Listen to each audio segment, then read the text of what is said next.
Okay.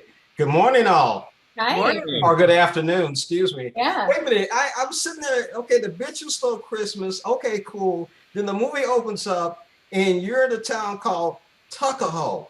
That's when I really started falling out laughing. And I'm like, okay, I know what to expect on this. I said, all right, here we go. So, Ginger, I want to start off with you falling out the roof. Let's talk about your character. Well, my mother always told me it's not how you leave a room, it's how you enter it. That's going to be the lasting impression. So why not fall through the roof?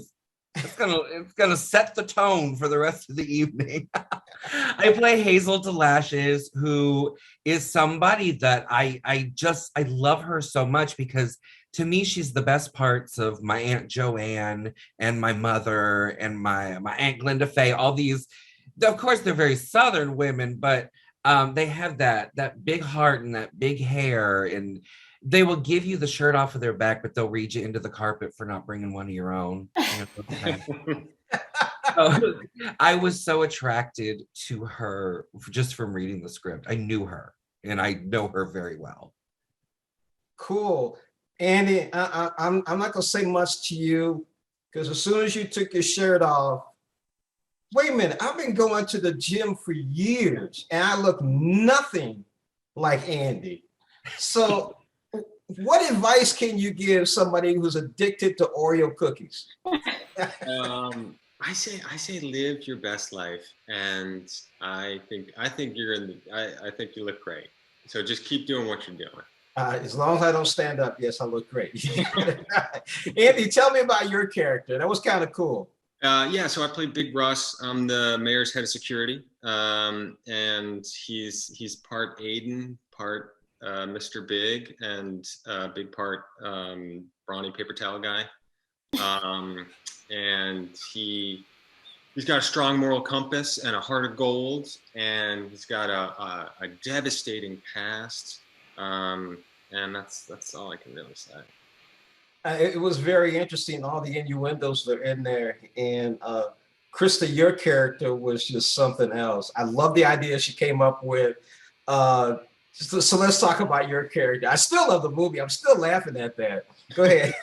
Great. Yeah. So I play Olivia St. Lepel. I'm basically the Anne Hathaway to the Meryl Streep of The Devil Wears Prada. I'm an overworked assistant who wants a promotion and sees a chance to do it by going to Tuckahoe and doing an expose on this seemingly perfect Christmas town, and goes undercover. And I get to wear, really, really lovely red wig and go under the alias Magazine as I write for this very fancy magazine. And then, of course, I meet my ragtag group of women and we try to change the status quo together. And Speaking of ragtag group of women, again, Ginger, Krista, uh, some of the numbers that you guys did. Yeah. I won't give too much away because it was one number. I guess it was that second number, and I was like, okay. Yeah. We're embracing the mess, and that's what's so great about it. So Absolutely.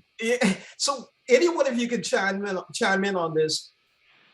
What did you think when you originally read the script? I thought that it was perfect because it has every single trope that you remember from every Christmas movie ever, but it does what drag always does, and it turns it on its head with a little bit more glitter and a little bit more innuendo. And it makes it really, really fun, but very familiar. And I think that people are really going to click with that because it does feel like a big, warm drag hug right from the opening number, like you were saying. Andy? Yeah, I would agree with all of that.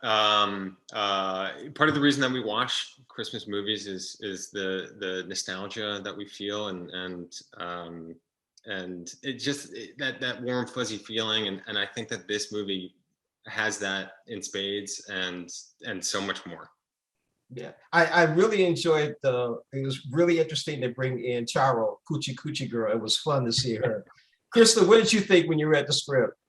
I just thought it was the tone that it struck was so it's a razor thin edge between camp and and not being successful at it. And I just thought this has the tone where it's writing that line so perfectly, where you have to send it up, but you can still feel something in the end. And so I thought it was a really, really great balancing act of jokes and comedy and camp and fun and irreverence, but then still having a feel good message in it, which is hard to do. Yeah, it is. And Ginger, you got to forgive me on this one.